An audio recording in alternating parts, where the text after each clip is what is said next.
Hi, my name's Sherry Mack. I'm a resident of Fleetwood.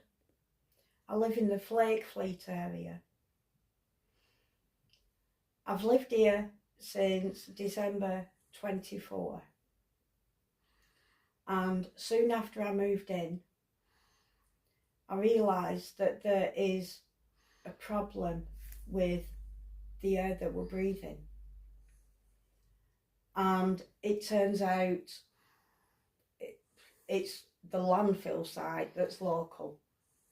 So on the map, this is where I live. This is Fleet School. I live there. Just down here you've got the treatment works, and then this area is the landfill site.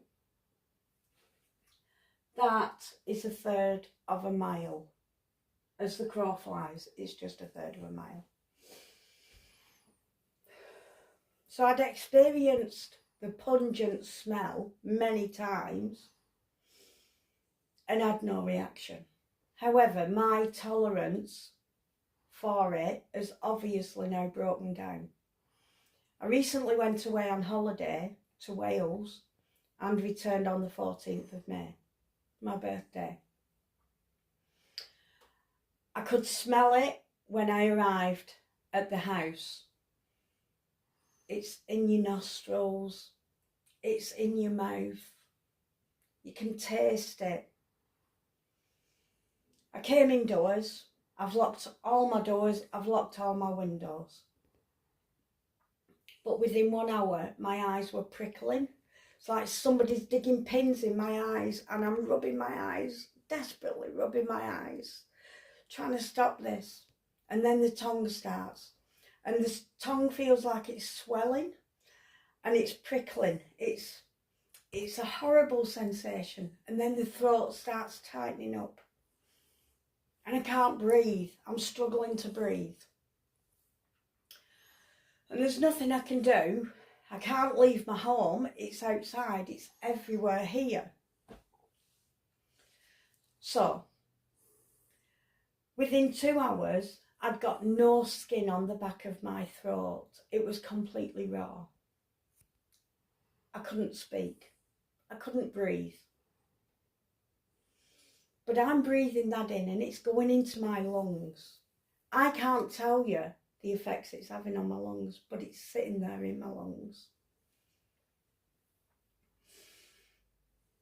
2 days later, on the 16th, I was in bed, and at 3 a.m. in the morning, I woke coughing, couldn't breathe. My airway's already closed up. It's already in my nose. I've got a tightening in my chest, and I've got heart palpitations. So, with the first incident, I went to the chemist, and they prescribed a Difflam spray for me, which I was taking regular. With the second incident, I went to the drop-in centre and they sent me to A&E. I went to A&E and they were marvellous. Blackpool, Victoria, I've got to say, were brilliant with me. So, after being checked out at the hospital, they've given me this, because what they found was in my bloods, it showed an elevation of my allergic reactions. Something had caused me to go into a major allergic reaction. So I've got to take this regular now. It's affected my breath.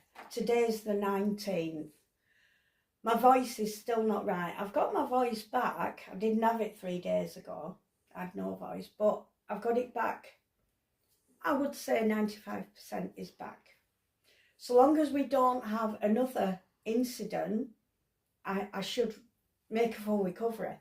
But at the moment, I'm struggling to breathe still. And this is why, is where I live and the tip.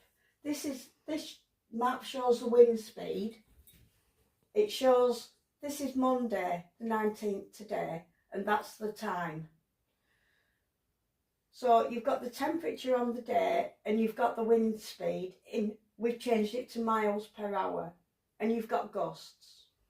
So today's wind is approximately 8 to 9. The gusts, however, can go up to 15. This here shows the wind direction. So these are not going to affect me because they're in the wrong direction. But this gust here, that's 30 miles per hour, is going to affect me. So what that looks like for me, in actual fact, is today I've been out painting my fences. I've got paint all over my hands. So mostly I'm able to breathe, and it's a pleasant day, it's nice, and it's just lovely to be out. But then every so often I'm just going to breathe it in, and it's this toxic smell. You can taste it, you can smell it, it's gone down into your lungs instantly. So I'm thinking, right, time to put the brush away. But then there was no more. It went back to normal, and I thought, oh, well, no, I'm all right, I can carry on, I'll do it a bit more. 10 minutes after, there's another gust, and I breathe it in once more. That's on a day where I'm not majorly affected, but I'm affected. If I was sat in here, I might not notice that. But this is how everybody along this coastline, this whole community is having to live on a daily basis. You could be shopping, walking down the street, everything's fine, and then a gust comes and it fills your lungs. My next door neighbour, I was telling her I'd been to A&E, and she said I had 3 nosebleeds last week. It's not right, we're being poisoned, we're being killed. Ultimately, it gets into your lungs and it takes away the function of your lungs. It closes your lungs up and it'll kill you. And I'm considering moving because of that fact. And it genuinely isn't fair. And I shouldn't have to justify my right to be able to breathe pure air. This is toxic and it's killing people. How many people are going to have to die before this council and this region actually acknowledge this community?